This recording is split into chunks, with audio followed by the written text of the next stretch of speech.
Star Wars Acolyte Sith reveal was massive, but now people are actually theorizing a different path for the Stranger.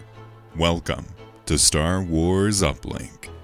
So I think we can all agree that the best part of the Acolyte was Khmer, or the Stranger, and that incredible fight sequence when they announced that they were looking to surpass the Darth Maul fight sequences or the fight sequences of the prequels. We all kinda pressed X to doubt, but they delivered. That was one of the best fight sequences in Star Wars. Everything from the choreography to the transitions between the various fights. I think we can all agree that that was just fantastic. And then we get to the reveal that he is indeed a Sith, or perceives himself as a Sith, explicitly saying the words, "People like you would call me the Sith." So I think we're going down an interesting path here where we're seeing various different examples of the variety of Sith across the galaxy. And a popular theory that I've been seeing go around is the idea that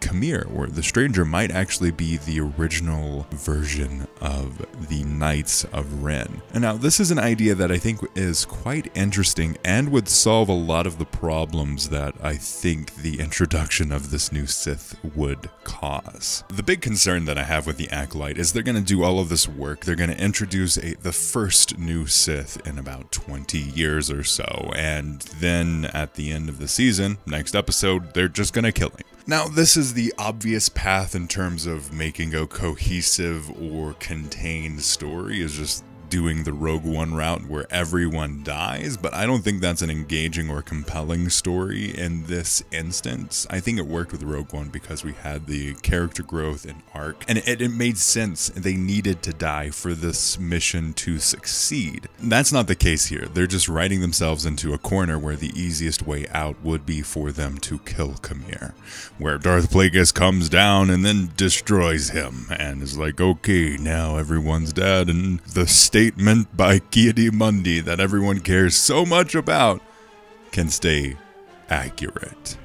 This is a path that I hope they don't go down, and the introduction or this theory that the Stranger is the originator of the Knights of Ren, or the creator, or what have you, or the inspiration for the Knights of Ren, I think is really fascinating. I would love to see this like deepening of the Sith, and it would also keep it from being a breaking of the rule of two. In Legends, there are tons. Half of Legends is breaking the rule of two, so I don't think it's that big of a deal, but if it's something that they're concerned about, they can easily take those concerns and throw them away because of the fact that, well, yes, he is a Sith. He is not the Sith. He's not one that would be calculated under the rule of two. Kind of like the Inquisitors. Like, the Inquisitors are basically Sith, but they aren't just because they write that they aren't the Sith. They're Inquisitors. They have red lightsabers and they're Force users, but they don't actually go against the rule of two because of reasons. This is something that I think would be very fascinating, and it would really go into this idea that the Stranger's looking for an acolyte. The Stranger is looking to develop and find loyal followers, people that he can train and develop and move into this next version of what he sees the Sith as. And I wonder too, I wonder if the Stranger is someone who found studies or books or read the legends around the Sith, became inspired that way. That would lead into the idea that he was possibly Vernestra Rose Padawan in some past life, or maybe, I don't know, maybe he's just completely separate from either the Jedi or the Sith and is just another version in another part of the galaxy. There are many different ways that they could go about this. I just love the idea that the Knights of Ren could be built off of this idea and this person. I hope by the end of the season that it leads up for a very compelling season 2 around the Stranger. We get the truly Sith-led story that we were promised with this. This whole show was That was the whole promise of the show, was this is a Sith-led Star Wars story. And as we see, no, it's not.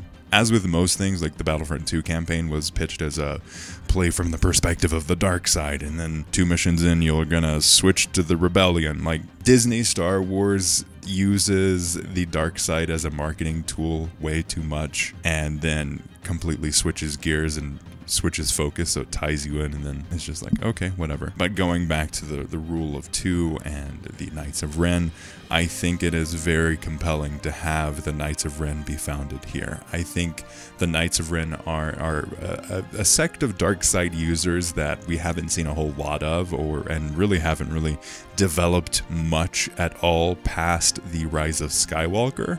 So building that lore and legend on the back of Khmer, I think would be super interesting to see. It would also give an extra layer to Acolyte that I think it needs desperately to tie it in further in a bigger impact in the galaxy.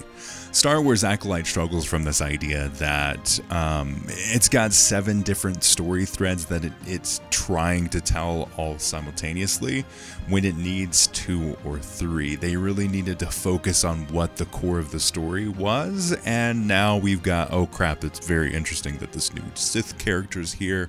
Oh wait, we're gonna have a flashback episode on something that doesn't really even matter to the Sith. And ultimately we already knew about May and Osha with only a couple things, but that opens up even more questions that I know they're not gonna answer in the next episode, which is the last episode of the season. So having something like this where we're getting a tie-in to the Knights of Ren or something along those lines, I think would be very interesting from a broader lore perspective. Also, as we see with Kylo Ren, the fact that he wears a mask without needing to wear a mask, I think is maybe an even different, like maybe it's a separation of just time over the decades or century really, that as the Knights of Ren moved forward, having something like Khmer's mask, which has a specific purpose, ended up becoming a statement piece of the Knights of Ren. And it could really structure itself to be less like the Jedi are more like a religious sect, and the Sith are less religious and more so like just the inverse of the Jedi. I think the Knights of Ren could really set themselves up as like a quote-unquote legitimate religion in the Star Wars universe that has this front for the deeper actions, the deeper, darker actions of it.